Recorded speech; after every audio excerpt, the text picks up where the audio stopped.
The letter arrived on a rain-soaked morning, its ink smeared but unmistakable. "Come to Silent Hill. She's waiting." Julia stared at the trembling words, unable to look away from the looping signature, her own name, written in a hand she hadn't used since her sister's death. Drawn by a compulsion she couldn't explain, she drove through endless fog, the world behind her vanishing into gray. The town was silent, shrouded in a heavy mist that seemed to press against her skin, muffling her footsteps as she wandered the empty streets. The buildings loomed, hollow-eyed, while the occasional scraping sound echoed from alleys that led nowhere.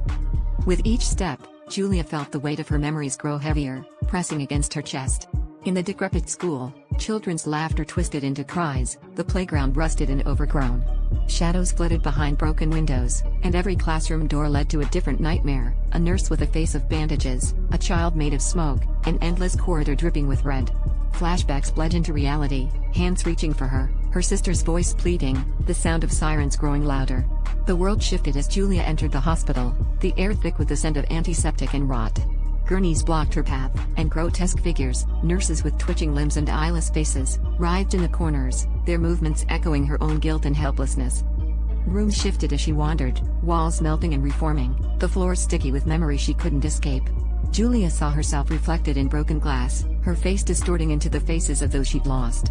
She ran from the creatures that hunted her, their forms shifting to match her deepest fears: a mother's accusing stare, her sister's broken body.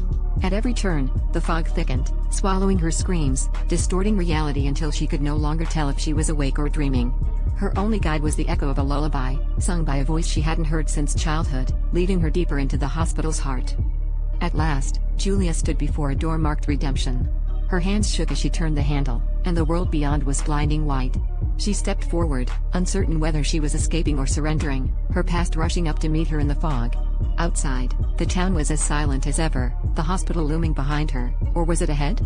Julia's footsteps faded into the mist as the sirens began to wail once more, leaving only questions in the quiet. Had she found forgiveness, or was she now another shadow lost in Silent Hill?